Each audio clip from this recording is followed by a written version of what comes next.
Just sitting around painting today, enjoying being locked in my house. Some of the real boring parts of painting take place. We got this old beat up cat statue at an estate sale, and it reminded my wife of our cat Tallulah, the deaf one, who you've maybe seen in Twitter or YouTube videos.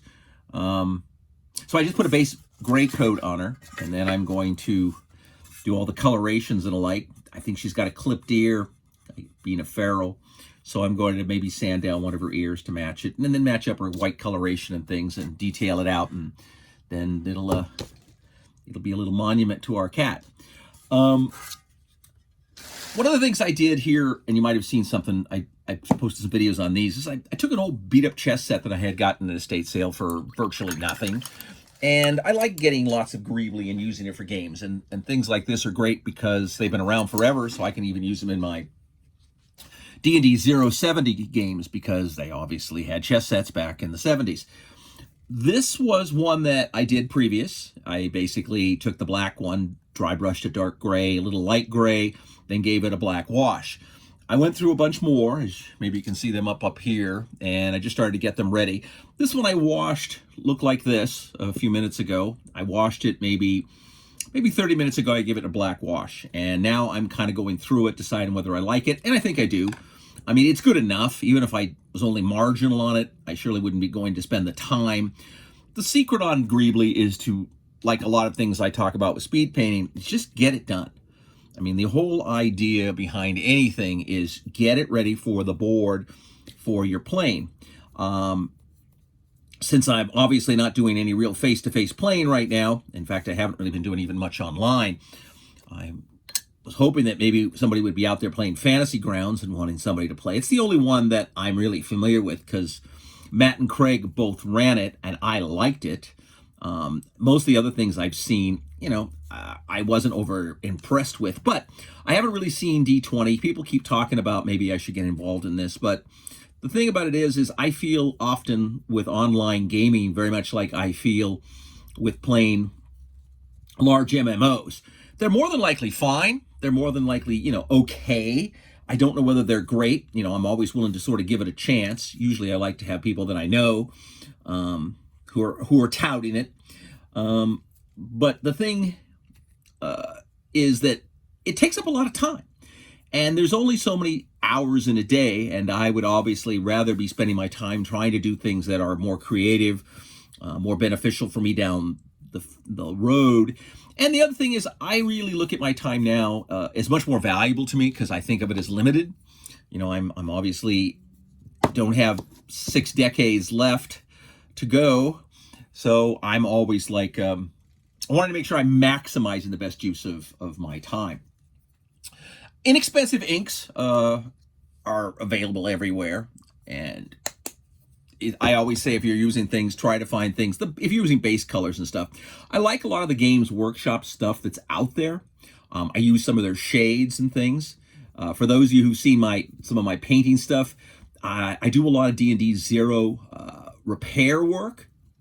And I like doing that because I like D&D 0. It obviously was the original game. I like having all the historical figures. They're pretty easy to paint. And I always like getting the figures from people who, out there who had them and used them and played them. And now they're in pretty bad shape. And I end up with them. Sometimes a lot of my own stuff, as you might have seen my Urukais, they're in pretty bad shape. But I'm putting them back together and cleaning them up and going to make them look good. But I want them to be the same paint job. I don't want to strip them and repaint them and alike, because then they lose their both historical value and all their painting miniature magic. And that's just kind of how everything goes. This is like really the humdrum part of painting. I mean, these pillars here, I want them. I could have settled. I mean, you could have just spray painted them black, and if most of them were black, it wouldn't have had to done anything, and just used them. But that sort of seems like a great violation to me of the way gaming should be. I basically always figure that you got to have 3 colors on something or it's not really a painted figure. And in this case, like I said, I just took black chess pieces. A couple of these weren't black, actually a couple of them were ivory, and I just painted them black and then went after it. And then you just dry brush them 2 shades of gray. One would have actually worked. The dark gray I put on it, I don't think it made much of an impact. The medium lighter gray I used was fine. So, again, to save time, if I were you, I would just go right from black to dry brush light gray, and then basically just get yourself an ink wash of some sort. Now, you don't need to use an ink wash if you just have black paint. Just thin it down. It'll work. It just won't do it quite as well. But again, for scenery background, it really is kind of a who cares. I have one other thing that I just posted up a video on, sort of my secret for running a great RPG game campaign. And it's sort of a compilation of all the things I've sort of thought. It's a little raggedy in the editing. I would have liked it to have been better, but I ran it late. It ran really long, and then I had to edit a lot of superfluous BS of me self-aggrandizing things and giving you things that really were not on target about what we were discussing. And that seems to happen. I tend to ramble. So right now what I'm doing is rambling and just doing some boring work. But it's good to just ramble while I do boring work. So that way I'm not actually talking to myself. I can delude myself that I'm actually out there spreading some valuable information onto the gaming community. But as you can see, as these things are starting to take shape, I'm reasonably happy with them. I don't think there's going to be a real problem. I love pillars in games. Big open rooms with lots of pillars and things are very interesting. Pillars are also really cool for both, statues to stand on. These are the dwarves that I showed that I'm going to make statues out of. I gave them their first gray coat and gave them a black wash. They got a little better after the wash. They're not super detailed. So a lot of the dry brushing work covered a lot more area than I wanted. But again, that always can be fixed. Everything can be fixed. The whole idea is just keep, slopping the paint on and moving forward. And if you run into an impasse where you're really, really not happy and you just end up staring at the miniature, put it aside. I have, buckets of trays of old miniatures to be redone, things to be painted. I always am, putting things around, getting things prepared to go. And then suddenly I get bored with them, or suddenly there's somebody wants to play a game and I got to run and paint some different miniatures. So these all get put away. Or in many cases, games that I've been playing, fall out of favor. I have tons of Warhammer Fantasy figures, especially humans and the like, for different armies I was making when the game basically went away. And then they came out with their new, Age of Sigmar, and I basically am protesting. I refuse to basically throw any more money at Games Workshop when every time I do, I play games and enjoy them. And then they change the game or dump the game, or, and then years pass with nobody playing it, and then they bring it back out or something. And, I have, I think, 6 painted armies for Warhammer Fantasy, and now Warhammer Fantasy doesn't exist. So I would either have to remount all my figures for Age of Sigmar, or go buy all new miniatures and then paint new stuff. And frankly, here I have a lifetime supply of miniatures to be painted. Obviously, I still am buying stuff all the time because what the hell, they're miniatures, and as long as you have miniatures to paint, well, you can't die. I think there's a rule out there on that. So I look at this as a long-term investment in immortality. But that happens in gaming. The companies like GW, when I had my hobby shops, there people used to come in and talk up stuff, and I was running events for them and things. And I would bitch and complain to them, and they sort of passed upon the great wisdom of Games Workshop, is they said, look, we're not in the game business. We are in the toy soldier business. And our target market is not beardies. And beardies were people, well, like me, who were older, who were into the hobby, maybe had bought a lot of stuff, and, were not as necessarily interested. Their target market was under 16 boys. And the reason being is they don't have a driver's license, and most likely had not discovered girls.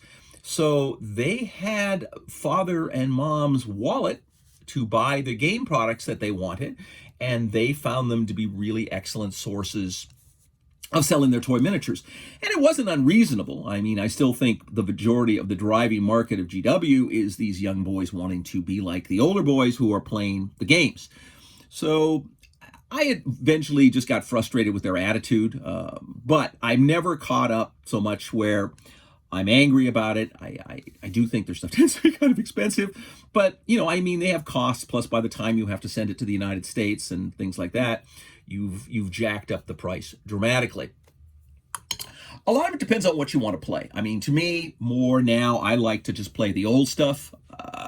My friend Don and I had done a YouTube channel on gone but not forgotten board games, which we really haven't been keeping up on, but there's lots out there, and I think a lot of it is great to keep track of, just so you know what came before, because first of all, there's great games like Up Front that came from Avalon Hill that a lot of people don't know anything about, but once you learn it, it's really a fabulous game. And you get to see the history of how things moved forward. Something else I'm planning, I kind of talked it out with my wife today, and she thinks it might be fun. I'm thinking about doing an online, I guess that's the wrong way to put it. I was going to do a YouTube dungeon where I would just build up like this underground dungeon adventure, and every hour we would do a turn. And if you wanted to play, you just had to get a character on it and tell me what the stats are and stuff, and I could throw you in the game, and we could see how that works. It would more likely be kind of dumb and wouldn't make it more likely work, but it might be kind of fun for a short time, few days or a few hours, just, like I said, me just coming maybe every hour or so and updating it, and then either taking it if there was encounters and running the whole battle for you on both sides, and then making a shot of it and put it back out there. I don't know if this is going to work. I mean, it's just something I'm musing about, and kind of constantly, I'm always musing about something. The next video I'm going to do, the next miniatures I'm going to paint, what games I want to play, and what groups I want to try to join. I'm a game coochie boy slut type of thing, and I love playing as many different things as I can. And usually I find the problem is always the same one. There just isn't enough time, or my game groups get involved in playing computer games or something, and that usually eats up a lot of time. If you've ever played any of these MMOs, I find that you can disappear very quickly into the time vampire element and never come out. I'm sort of having a problem right now with one of my friends because we were playing an MMO together, and I found myself getting highly addicted. And then he basically disappeared. I mean, I think for the last year, he's been pretty much doing nothing but taking care of his basic family and playing an MMO. And that distresses me, obviously, because for two reasons. I'm not sure that he's going to be happy with it if and when the game ever goes away. And the second thing is I feel he's not being productive and helping, me. Because, of course, I'm always looking out for what's best for me. Anyway, I just thought you'd get a kick out of maybe seeing this. This is the first go around on these pillars, and usually the first go around is gonna be the last go around. I might do a little touch up if I'm not happy, but to be very frank, I'm just going to paint the bases gray. I think again like a stone. Might do a little something else if I change my mind. But the idea now, I think I have a dozen of these painted, and I kind of want to put them together for a Monster Mambo, or maybe that little random YouTube dungeon thing, and see if it works. And we could do things, since everyone I know is shut in and they're stuck. I'm trying to be as entertaining as I can and putting out as much content for you guys as I can now, because I know a lot of people are hiding out in their homes, and maybe it makes it a little brighter. So I don't know if this is even worth watching, but I may just throw it up so people can just look at it. And if you have any ideas of what you might want to see in the future, let me know. Somebody had something very interesting, and I've been giving it some thought, and I kind of liked it. He wondered if in my Twilight of Fate, which I've been writing, I would be willing to get involved in having some collaboration. And, I blanched at first because, of course, the standard fear is, this is my baby, what the heck are other people going to do? But kind of the more I think about it, the more I think it's really brilliant, because dyslexia has always been a difficulty for me of getting things from pen to paper and keeping everything sort of focused. And other people have great content and ideas and input. And maybe something that would be a larger group effort down the road might be really advantageous for everybody. Because to me, it's really a matter more of getting it out there. I'm not so much worried about the economy of it, but getting it out there and not having it just sort of lost in the ether. So Any thoughts or anything you're doing? I'd love to see what other people are doing. I'd love to see all the painted figs out there and that what people are learning.